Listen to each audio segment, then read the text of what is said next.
In the 2,000-year history of the Catholic Church, he was the first pope from the Americas, and the first to take the name Francis after the saint who was devoted to the poor. A man of selfless humility, he washed the feet of prisoners, paid his own hotel bills, and was genuinely one of the people wherever he went. Come polvere al vento. Wealth and possessions will fade like dust in the wind, he said. His priority was always those in need. For millions of Catholics, a comforting figure to lead the Church in a time of upheaval. With each new pope, there comes hope. Jorge Bergoglio was born in Argentina, the son of Italian immigrants. He studied to be a chemist, but felt drawn to the Catholic Church and the Jesuit order. During Argentina's military dictatorship, critics say the Church and Bergoglio did not stand up to a brutal government. But as he rose from the priesthood to archbishop, Bergoglio always related to the destitute, leading a simple life that anticipated his future papacy. Habemus Papa. We have a new pope, he declared. And an institution historically unyielding to change would, under Francis, explore new paths. He reached out to other religions, including Muslims, with whom Francis felt a fraternity in faith. While believing Earth is God's creation, he embraced science and human causes of climate change. And he ignored church doctrine to accept homosexuality in society. Una persona è gay. If someone is gay, he said, who am I to judge? Chi sono io per giudicarla?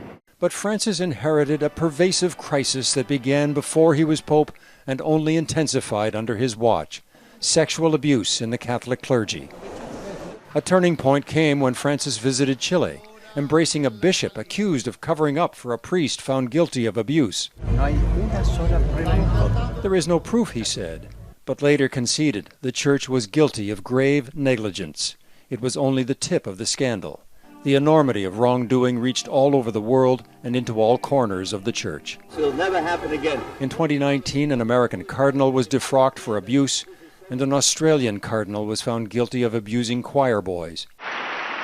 Francis convened an unprecedented summit at which senior members of the Church were finally and openly self-critical. Wounds have been inflicted by us, bishops, on the victims. But there would be no deeper probe to hold senior church leaders accountable. Survivors of abuse remained disillusioned. We are really angry about the way how the Vatican is dealing again with survivors. There was another disgrace that all recent popes before Francis had brushed aside: the Church's treatment of indigenous people in Canada.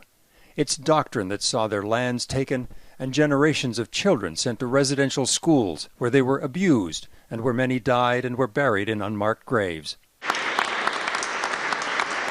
It was Pope Francis who finally invited indigenous representatives to the Vatican, and with the world watching, admitted his shame and sorrow. Désolé. I ask for God's forgiveness, and I want to say to you with all my heart, I am very sorry.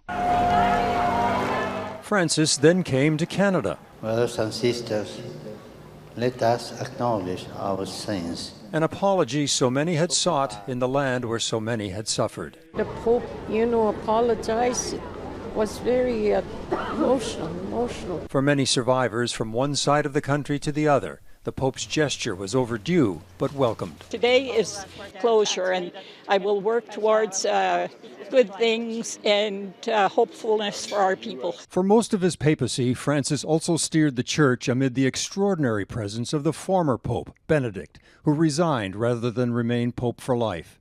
It was a distraction, but Francis paid tribute at his predecessor's funeral. Papa Emeritum Benedictum committimus.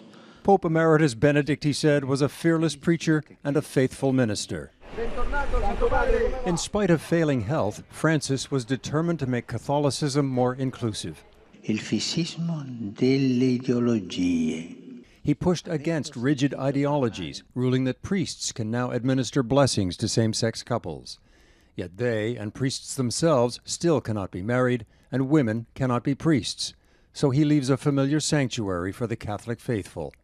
It remains to be seen if they will fill church pews once more. But Pope Francis did his part to make the Catholic Church more welcoming.